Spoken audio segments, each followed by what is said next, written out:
Buenas.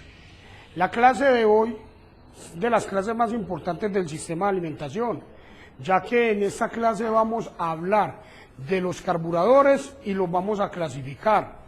Vamos a clasificar los carburadores para que ustedes a la hora de tener un carburador a la mano o hacerle el mantenimiento a un carburador, sepa qué tipo de carburador es. También quiero aprovechar la oportunidad para decirles, no se vayan a perder la próxima clase, la próxima sección, porque en esa próxima sección voy a desarmar un carburador parte por parte y les voy a mostrar cuál es el funcionamiento de cada una de las partes del carburador.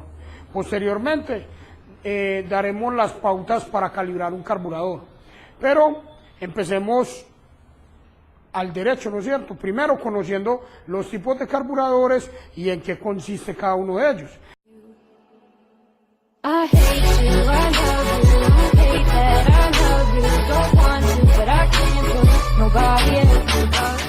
Para nosotros poder hablar de un carburador, primero tenemos que familiarizarnos con él y mirar cuál es la función de un carburador. La función de un carburador es dosificar, estrangular y pulverizar la mezcla estequiométrica aire-combustible, pasándola de un estado líquido a un estado gaseoso.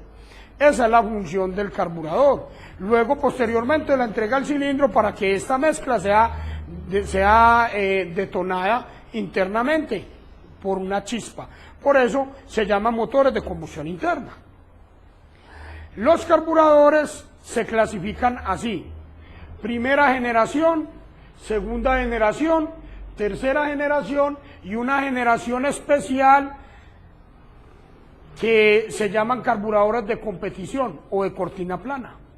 Hablemos primero de la primera generación.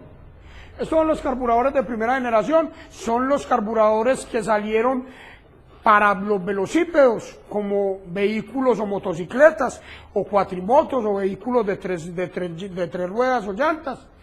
Eran carburadores o son carburadores que poseen dos Venturis, chapolas o mariposas. Digo Venturis, chapola o mariposas porque aquí en Colombia nosotros lo llamamos como mariposa. En Europa le dicen chapola. En Norteamérica le dicen Venturi. Entonces, usted mañana, pasado mañana, encuentra un libro que por lo menos sepa de qué le están hablando.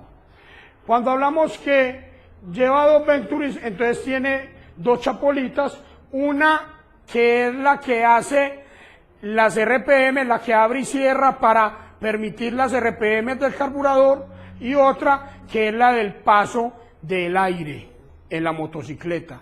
Eso, los carburadores de primera generación. ¿Dónde los encontramos? Todavía los encontramos en motocicletas que son muy viejas, de colección, o los encontramos en plantas eléctricas, en motores estacionarios, los encontramos también, por ejemplo, en podadoras, también lo encontramos en guadañadoras. Entonces esos son los carburadores que tienen estas máquinas. No es que estén obsoletos o que ya no se vean en el mercado, sino que en la parte automotora, especialmente en las motocicletas, ya no tienen mucha vigencia. Primero porque son carburadores que consumen mucho combustible, y segundo porque son muy ruidosos, entonces ya casi no se ven. Luego tenemos los carburadores de segunda generación, son los más conocidos. Podemos decir que los poseen un 70% de las motocicletas. Son carburadores que constan de las siguientes partes: un Venturi, chapola o mariposa, que es opcional. Cuando no tiene este Venturi, chapola o mariposa, entonces posee dos Checler acá en la entrada del aire, dos Checlercitos o boquereles. Cuando no tiene los dos Checler o boquereles, entonces tiene el Venturi, chapola o mariposa. Adicional, tiene una cortina émbolo o difusor. Cortina en Colombia, émbolo Europa, difusor Norteamérica, para que tengan eso en cuenta. ¿Cómo funciona este carburador? Normalmente el carburador funciona por medio de una guaya. Desde el acelerador, el carrete, lo que hace es accionar este émbolo cortina o difusor que hace subir la aguja de RPMs para poder combinar el aire con el combustible y crear la mezcla estequiométrica. Luego tenemos la tercera generación. Esa tercera generación también recibe el nombre de carburadores BC. ¿Cómo así, profe, que BC? Velocidad constante.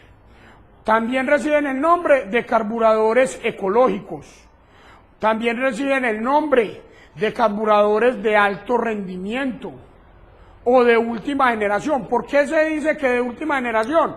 Porque ya no van a salir más carburadores, porque ya se está implementando en la inyección electrónica. Entonces, por eso se llaman de última generación también. ¿Por qué se les llama BC, de velocidad constante? Porque resulta y sucede que no es el acelerador el que hace subir el émbolo cortina o difusor, sino que lo hace subir es la presión atmosférica que haya en el momento. Por eso tiene un diafragma o membrana.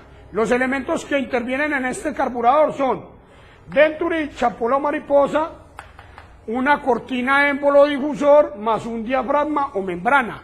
Entonces, cuando usted va a velocidad o enciende la motocicleta, el diafragma empieza a recibir aire por la presión atmosférica. Entonces, hace subir el émbolo cortina o difusor únicamente hasta donde lo necesita el carburador para mandar el combustible preciso. Por eso se les denomina carburadores ecológicos. Luego tenemos el carburador de una cuarta generación, que es una generación especial, que son los carburadores de cortina plana, también conocidos como carburadores de competición. Estos carburadores los tienen las motocicletas como la YZ, motocicletas que son de competencia, ¿no es cierto? O primero, son carburadores muy costosos. Segundo, son carburadores que consumen mucho combustible. Tercero, estos carburadores jamás trabajan a bajas RPMs.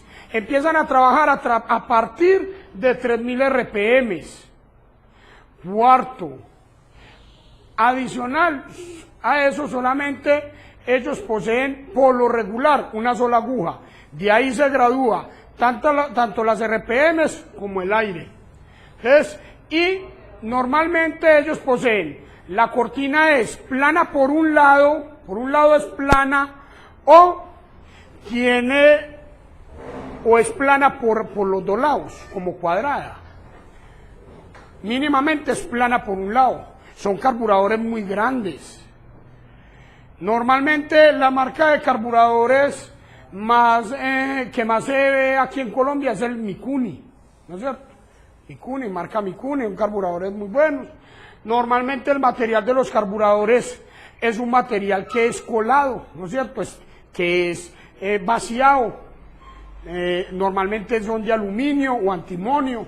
Internamente poseen una serie de conductos o de perforaciones que lo que hacen es estrangular y presurizar el aire y el combustible para poderlo atomizar y convertirlo de un estado líquido a un estado gaseoso. Eso con respecto a la clasificación de los carburadores. En la próxima sección, para que no se la pierdan, voy a nombrar todas las partes de un carburador, porque para su mejor estudio, un carburador se divide en dos partes, en la parte inferior y en la parte superior. Vamos a estudiar de lo más simple a lo más complejo. ¿Qué es lo más simple? La parte inferior. ¿Qué es lo más complejo? La parte superior. Y voy a nombrar cada una de las partes y se las voy a mostrar. Adicional a eso, les voy a decir el funcionamiento de cada una de esas partes. Bueno, señores, no se les olvide inscribirse en mi canal, Aprendiendo Mecánica con el profesor Pablo. También de decirle a sus familiares, amigos, compañeros, para que tengan un conocimiento amplio sobre la mecánica de una motocicleta, del funcionamiento de sus partes y cómo se les debe hacer mantenimiento. Bueno, señores, eso fue todo por hoy. Chao, chao. Tell me pretty lies, look me in the face, tell me that you love me, even if it's fake.